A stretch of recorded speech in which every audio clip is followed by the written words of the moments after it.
"Come back to me," he said. She'd been running from that voice for 20 years. "I'll tell you what I know, which is most of it, because I was there for all but the 4 minutes that actually mattered. My name is Holt Renner. I worked my brother's cattle for 31 years, and I watched him lose the woman he loved when he was 23 and spend the next 20 years acting like a man who had simply decided not to need anything. He was convincing. He had me half persuaded, and I knew better. She came back on a Tuesday in November, which is not the kind of day you'd write into a story if you were making one up. No golden light, no warm wind off the mesa. It was cold and flat and smelled like rain that hadn't decided to arrive yet. I was coming in from the south pasture on my old roan when I saw the horse at the edge of the Calder Road, and I pulled up because something in the set of the rider's shoulders was familiar in a way I couldn't place for a moment. Then I placed it. Wren Sable.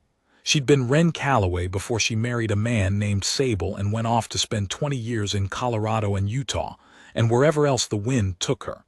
She was 39 now. She looked it in the way that hard living earns, not old but used, like a good saddle that's been out in too many seasons without enough oil. Her coat was decent, but her boots were cracked at the left heel. Her horse was a solid little quarter mare, brown and steady, and Wren sat her the way she'd always sat a horse, straight-backed with her chin level, like she was daring the horizon to argue with her. She hadn't seen me yet. She was looking at the house her father had left her, the old Calloway place, sitting up on the flat above the creek, empty since Emmett Calloway died in August. Emmett had managed to hold onto that place for 60 years through drought and debt and pure stubbornness, and then he died in his sleep on a hot night in late summer, and his only child had ridden back to settle what he'd left behind. I didn't call out to her. I just sat there on my roan and watched her look at the house, and I felt the specific dread of a man who knows exactly what's about to happen and has no power to arrange it differently. My brother was on the north fence. I knew because I'd watched him ride out there after breakfast. The north fence bordered the Calloway property. 50 yards, maybe 60, of scrub grass and creek rock between Cass Renner's land and the house where Wren Sable was about to spend the winter. I thought, Lord, you could have given her a summer. You could have given her a month in April when the light is soft. You didn't have to do it in November. But it was November, and Wren clicked her mare forward up the Calloway Road, and I turned my roan and rode the long way back to the bunkhouse. I need to tell you what happened 20 years ago, or nothing else will make sense. My brother Cass was 23 in the autumn when all of it fell apart. He'd been courting Wren Calloway since they were both 17, which meant 6 years of Sunday suppers at Emmett's table, and a shared understanding, not a spoken one, because Cass doesn't speak things he considers obvious, that they were building toward a life.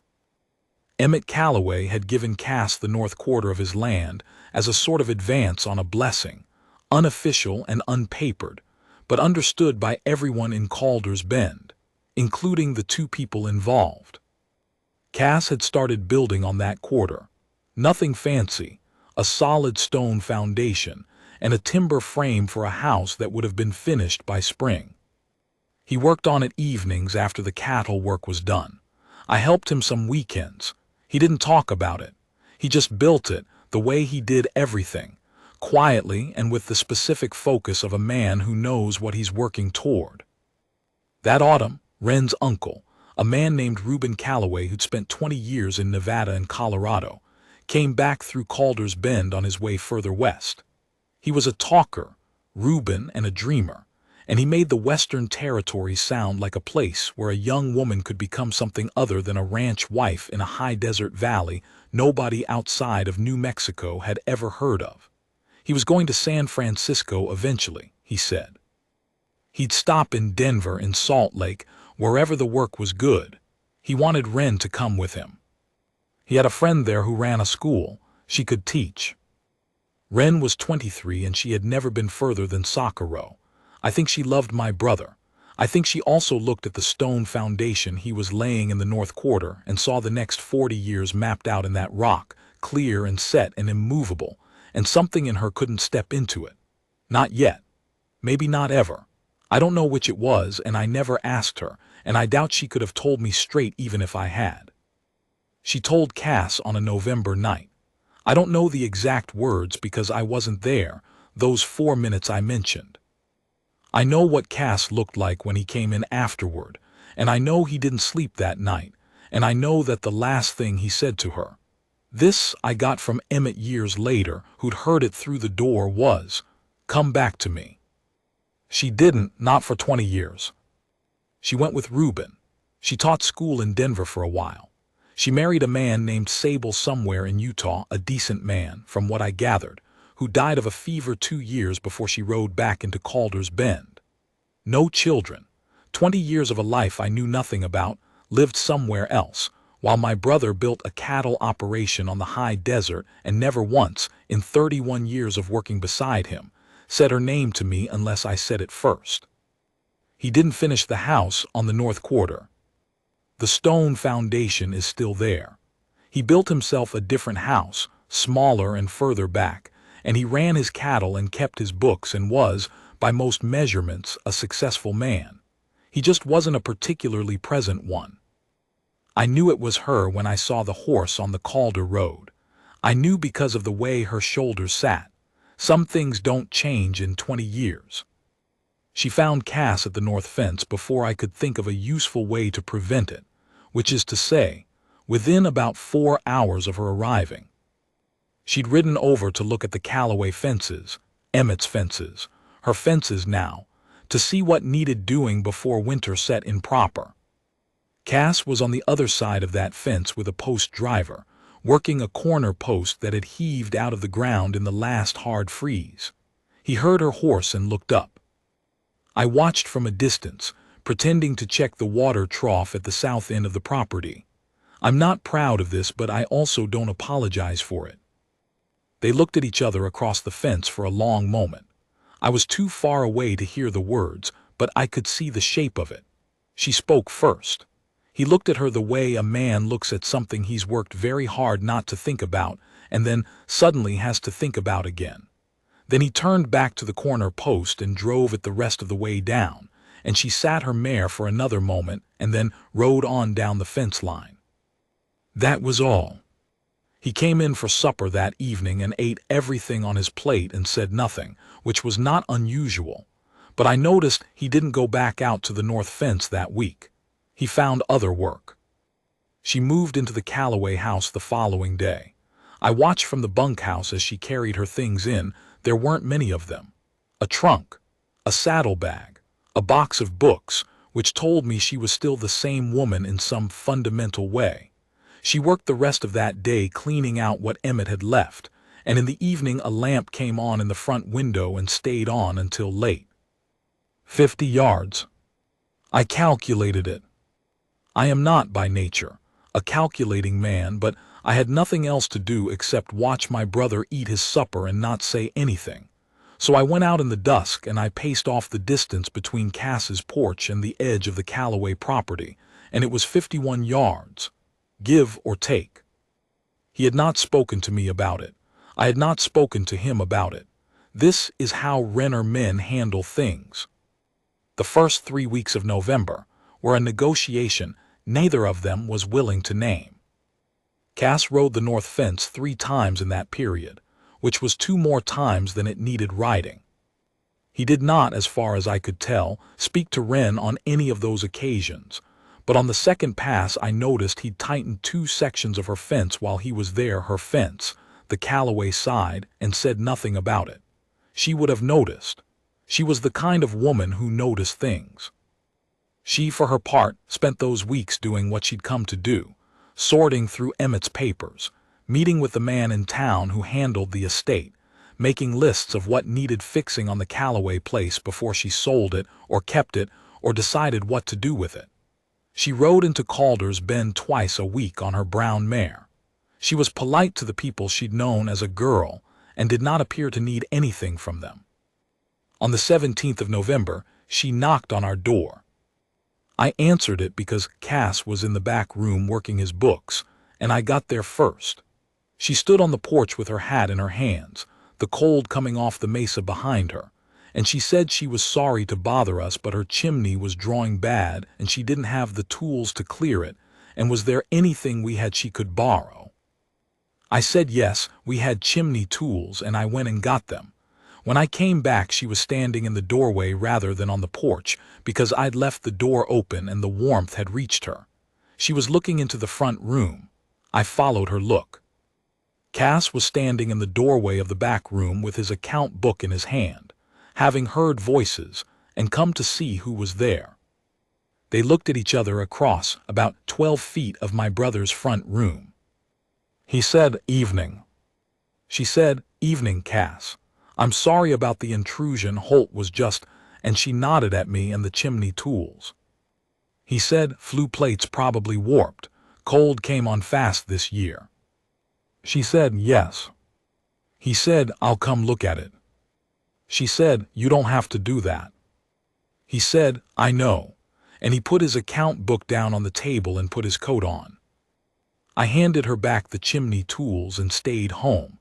I sat by my own window and watched the lamp in the Calloway house stay lit for 2 hours.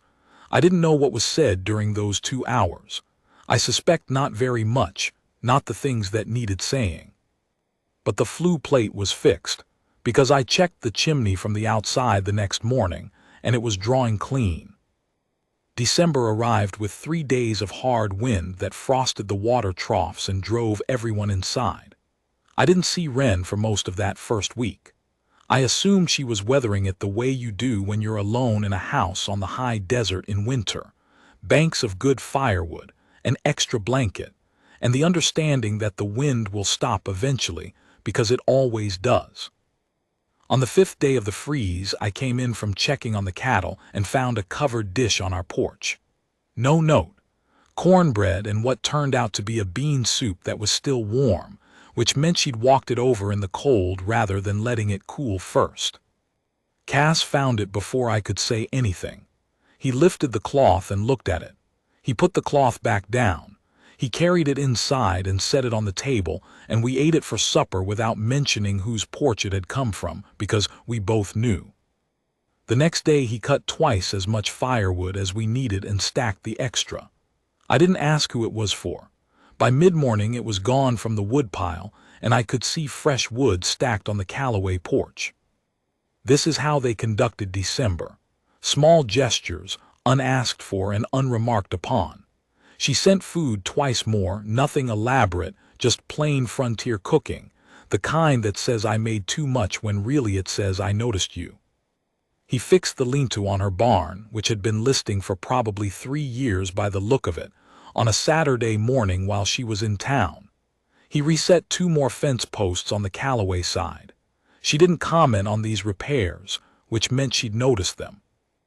I observed all of this with the fascination of a man watching a slow, natural process, the kind that takes years but is happening right in front of you if you know where to look. I was aware I was probably not supposed to be as interested as I was, but I had been watching my brother live a half-life for 20 years, and I had my own stake in how this went. He didn't talk to me about her. I tried once, in the 2nd week of December, to open a door. I said over supper that the Calloway place looked like it was in decent shape, all things considered, that she must be planning to stay through winter at least. He said, "Appears so." I said, "Strange being neighbors." He said, "Lots of things are strange." I said, "You going to talk to her?" He looked at me across the table with the particular expression he uses when he considers a question too obvious to dignify with an answer. I said, "I'm asking seriously." He said, "I know you are," and he went back to his supper. Christmas came and went. The valley was quiet in the way the high desert is quiet in winter, not peaceful exactly, but suspended, like everything is waiting for the cold to release it. I rode into Calder's Bend on Christmas Eve for the church service, and Wren was there, sitting near the back, alone. I sat a few rows ahead. After the service, I stopped to speak to her briefly. She was well. Her father's estate was mostly settled. She hadn't decided about the house yet. I said it must be strange to be back. She said, some things don't change. I waited to see if she'd say more. She didn't. She pulled her coat tighter and said goodnight and walked out into the cold. Cass didn't come to the Christmas service. He hadn't come in years, which was a separate argument I'd given up on. New Year's Eve, he was out on the South Range until past dark, checking on a heifer that had been acting wrong for 2 days. I stayed up to see the year turn, which I do every year regardless of company, and sometime after 11 I heard hoofbeats on the Calder Road. I went to the window. Wren's lamp was on, the way it was most nights. I'd gotten used to it, gotten to think of it as a kind of signal, her being there and not gone, the way you get used to a star being in a certain place and feel its absence on a cloudy night. The hoofbeats were Cass coming back from the South Range. He unsaddled his horse in the dark and went inside without looking toward the Calloway house. Or maybe he looked. I was watching from an angle. The new year came in. I thought, let this one go differently than the last 20. January was the hard month. 3 days into it, the temperature dropped in a way that the high desert doesn't do often, but does occasionally. The kind of cold that comes down out of Colorado and has no mercy. My water troughs iced over overnight. 2 of Cass's younger cattle drifted toward the south end of the property, where there's a rock wall that breaks the wind, and we spent 2 days making sure they had enough supplemental feed to wait it out. On the 3rd night of the hard freeze, I woke up at 2 in the morning to the smell of smoke. Not wood smoke, the other kind. I came off my bunk and had my boots on in about 30 seconds flat. The smell was coming from outside. I went out and looked toward the Calloway place and could see, in the dark, a thin thread of smoke and a glow from the south side of the barn. The barn, not the house, but a barn fire in January when the horses are inside. I was running before I'd finished the thought, and I heard Cass's door hit the porch wall a second after mine did, because he'd smelled it too. We got there at the same time. The fire was the lean-to again, the repaired lean-to, which had caught from a lantern she'd had out there, fallen and broken in the wind. The lean-to was burning hard, but it wasn't on the barn yet, not quite. Her horse was screaming inside. Cass hit the barn door and got the mare out while I started pulling burning wood away from the barn wall with a pitchfork. And then Wren was there too, having been awake and dressed already from the wind battering her shutters. And she took the pitchfork from my hands because I'd grabbed the wrong end in the dark and gotten a splinter through my palm. It took 20 minutes, maybe less. We put it out with the water from the trough I'd broken the ice on that morning. The lean-to was a total loss, but the barn was scorched on the south wall and nothing worse. Wren sat down on the barn floor with her back against the good wall and her knees up and her hands loose in her lap, the way people sit when the adrenaline drops out of them all at once. Her hair was down, which I'd never seen, and her coat was on over what appeared to be a nightgown tucked into her boots. She looked about 17 years old and about 60 at the same time. Cass crouched in front of her. He said, "You all right?" She said, "Yes, then thank you." He said, "Lean-to needs rebuilding." She said, "I know." He said, "I'll rebuild it." She looked at him, not the careful not looking they'd been doing for 2 months, directly at him. She said, "Cass, you don't have to do everything." He said, "I know that too." And then, which surprised me, he said, "Come inside, you can't sit out here." She came inside into our house, which was the nearer one. I made coffee. Wren sat at the table and held her cup, and Cass sat across from her, and I busied myself in the kitchen longer than the coffee warranted. When I finally came to the table, they were talking. Just talking about the lean-to, the design of it, what kind of timber would hold up better in the wind. But the quality of the silence between the words was different than it had been in November. Something in it had relaxed.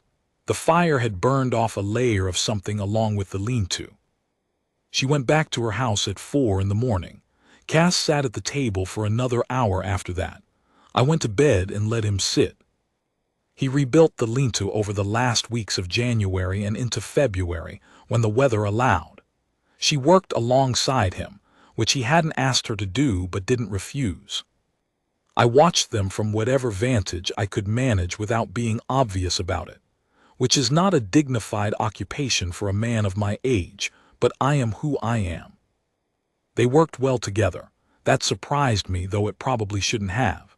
Cass works quiet and steady and doesn't waste motion, and it turned out that Wren worked the same way. Her father had been a builder of sorts, always fixing something on the Calloway place, and she'd learned it at his side. She could read a level as well as Cass could, and she knew which end of a drawknife to use. He noticed this. I could tell he noticed it from the way he stopped explaining things. They ate lunch together most days during the build, on the tailgate of the wagon, with the cold coming off the mesa and the smell of fresh timber around them. I ate alone, which I didn't mind. I wasn't being excluded. They weren't trying to exclude me. They weren't really thinking about me at all, which is its own kind of evidence. I heard them talk when I was close enough. About the lean-to at first. Then about the cattle market, the price of beef in Socorro, whether the spring would be wet or dry. About Emmett, she talked about him more than she talked about anything else, and Cass listened the way he listens, which is completely and without interruption. About the school in Denver and what teaching in a city was like versus what she'd imagined it would be. Not about the 20 years, not directly, not yet. But around it, the way you navigate around a standing stone in the middle of a field, noting its presence with every step, even when you're pretending not to. On a cold afternoon in the middle of February, when the lean-to frame was up and they were fitting the roof boards, she said, "I heard you didn't sell the north quarter." He kept his eyes on the board he was fitting. He said, "No." She said, "Emmett told me. A few years back, I didn't know if he was," she stopped. "I didn't know if he was right." He said he was right. She said, "Why?" He put down the board and looked at the creek, the way a man looks at something in the distance when he's deciding how much to say. Then he said, "No particular reason that made sense." She said, "Cass." He said, "I didn't want to build anything else on it." Quiet after that for a while. She picked up the board and held it while he drove the nails, and the work continued, and that was all that was said. But I saw her face when he said it, and I noted it. I noted it carefully. March came early, the way it sometimes does in New Mexico, with a week of warm southerly air that made the valley smell like something thawing. The creek came up 2 feet. The cattle started drifting north again toward the fresh grass that was starting along the creek bank. The lean-to was finished and solid, and Wren had told the land agent in Calder's Bend that she wasn't ready to sell yet. She'd said this in January, I think, but I heard about it in February from the man at the feed store who knew everything that happened in the valley before it happened. She wasn't selling. Not yet. Which meant she didn't yet know what she was doing, which was itself a kind of decision. On the 5th of March, she rode into Calder's Bend and came back with a packet of letters she'd sent for a correspondence about a teaching position, from what I could gather without being too obvious about gathering. There was a school in Santa Fe that wanted a teacher for the fall term. Good position, well-regarded school.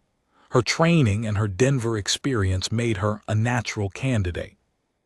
I know this because I heard her discussing it with Cass at the lean-to, where they were doing some final weatherproofing on the roof. She wasn't asking his opinion. She was just telling him, the way you tell someone who has been in your daily life long enough that they've earned the right to know what you're thinking. He listened. He said, "Santa Fe's a good town." She said, "It is." He said, "Teaching's what you went for." She said, "Yes." He said, "Seems right then." She said, "Seems." And they went back to the weatherproofing, and I went back to the water trough I was pretending to check, and I thought, Cass Renner, if you let her leave again, I am going to have opinions about it, and I am going to say them out loud. On the 12th of March, which was a Wednesday, Wren made arrangements to leave on Saturday. I knew because the land agent came out on Wednesday afternoon to discuss putting the Callaway house on a managed lease. She wasn't selling, but she wasn't staying, and she needed someone to look after the property while she was in Santa Fe. The land agent's wagon on the Callaway Road was visible from anywhere on our property, so this was not information I had to work to obtain. Cass saw it too. He said nothing at supper. He said nothing Thursday or Friday. He ate his meals and worked his cattle and went to bed at the same time he always did. Friday evening, I came in late from checking the south fence. I'd found a section down and spent 2 hours fixing it in the fading light. And when I came up the porch steps, I found him sitting in the dark on the porch bench, which he doesn't do. I sat down in my chair. We sat in the dark for a while and listened to the creek and the night sounds. I said, "She leaves tomorrow." He said, "I know." I said, "You going to say something to her?" He said, "I said what I had to say 20 years ago." I said, "You said 2 words." He said 3. I said, 3 words isn't enough, Cass." He was quiet for a long time. The creek ran. A coyote called somewhere on the South Mesa and didn't get an answer. He said, "She's got a life to get back to." I said, "She's got a teaching job she hasn't taken yet and a house she's putting on lease because she hasn't figured out what she's doing. That's not a life to get back to. That's a decision she hasn't made." He said, "Holt." I said, I know I'm not in it, I'll be quiet." And I was quiet. We sat on the porch until the cold got real, and then we went inside, and I went to bed, and I don't know what time he went to bed. I was awake at 5:30 in the morning. Not because anything woke me, but because I've been waking at 5:30 since I was 16, and some habits don't break. I lay in my bunk and watched the light come gray at the window and listened to the sounds of the house. His bed was empty. I could tell from the quality of the quiet. I got up and looked out the window. His horse was gone from the corral. Wren's lamp was on in the Callaway house. She'd be up early, packing the last of her things. Her brown mare was standing at the hitching post outside, saddled. I sat down on the edge of my bunk, and I waited. I could see the Callaway porch from my window.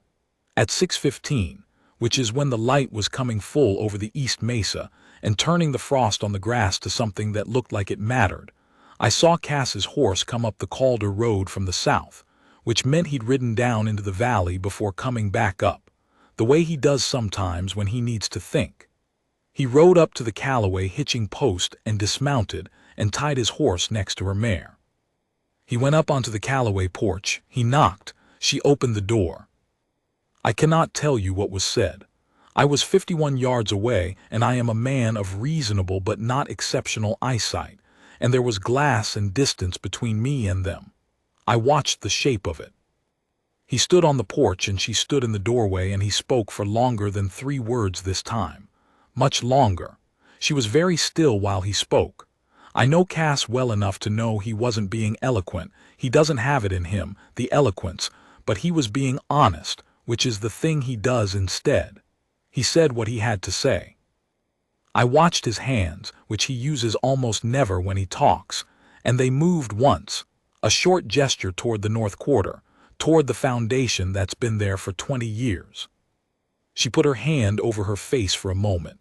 Not to cry, or maybe to cry, I don't know, I couldn't see from where I was. Then she put her hand down. And then she stepped out of the doorway and onto the porch, and the door stayed open behind her, and she said something back to him. He was still for a moment. Then his shoulders dropped the specific way a man's shoulders drop when he puts down something he's been carrying for a very long time. Not a collapse, just a settling, the release of held weight. He said something, one short thing. I knew what it was. I knew because I'd heard him say it once before, 20 years ago, through a closed door in the dark. The same 3 words he'd said to her the night she left. The last thing he said. The thing she'd carried with her to Denver and Utah and wherever else she'd gone. The thing she said she'd been running from. Come back to me. Except this time it wasn't a plea. It was a statement, a fact he was laying down the way he laid down fence posts squarely and permanently, one at a time. This is what is true. This is what the ground says. She didn't go inside to get her trunk. She didn't go to her mare at the hitching post. She reached out and took his hand. I turned away from the window after that. I've lived long enough to know which moments belong to a man and which ones you leave alone. I put my boots on and I went and started the coffee, and I heated enough water for 3 cups, because I had a feeling we were going to need it. She was in Santa Fe by fall, but not alone and not to stay. The teaching position she took was part-time. She taught 3 mornings a week and spent the other 4 days back in Calder's Bend, and by spring she had given it up entirely. It wasn't a dramatic decision, the way she tells it.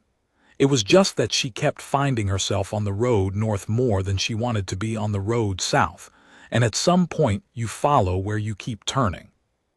They were married in June, in the Calder's Bend church that Cass hadn't been to in years, and he came to it without complaint, which told me more than any speech could have. Emmett Calloway's land stayed in the family. The Calloway house went to a cousin eventually, and the 2 properties were joined by a gate Cass built himself, a good heavy thing on iron hinges that you could leave open or closed depending on what the day required. He built the house on the north quarter.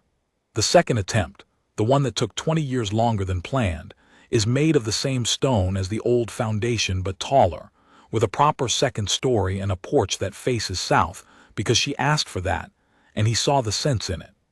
It took them 1 full winter and into the next spring to finish it, working together, and some evenings I could see the lamp in there moving from room to room as they figured out what each space should be. I kept my bunkhouse on the south end of the property. I'm not a man who needs much, and I had what I needed. Good work, my brother's company at supper most nights, and the specific satisfaction of watching a thing come right after 20 years of watching it go wrong. Cass doesn't talk about the 20 years in between. He's not a man who talks about what's behind him, which is both his limitation and the thing that let him wait. He just turned toward the next day's work, the way he always has, except now the work includes her. Wren talks about it sometimes, in that careful way she has, like she's explaining something she's still working out for herself. She says she knew she'd come back, not the first year or the 10th, but eventually, when she'd run far enough to understand what she was running from. She says it took her that long to understand the difference between a door that's open and a room you're sealed in. I don't know if that's right or wrong. I'm not a philosopher and I'm not a judge. I'm a ranch hand who watched his brother love one woman his whole life and get the second half of it right. There's a photograph on the wall in the North Quarter house, not a posed one, just something a man in town took on a Sunday a few years back, the 2 of them on the south porch she asked for. She's looking out at the valley. He's looking at her. You can tell from the photograph that this is what he does. That it's what he's done for 20 years, more or less, looked in her direction, whether she was there or not. I've stopped calculating the distance between the 2 houses, because the gate is almost always open now. The last time I checked, it was 47 steps from my bunkhouse to their kitchen door. I know because she leaves a lamp on when she puts coffee on in the morning, and I follow the light.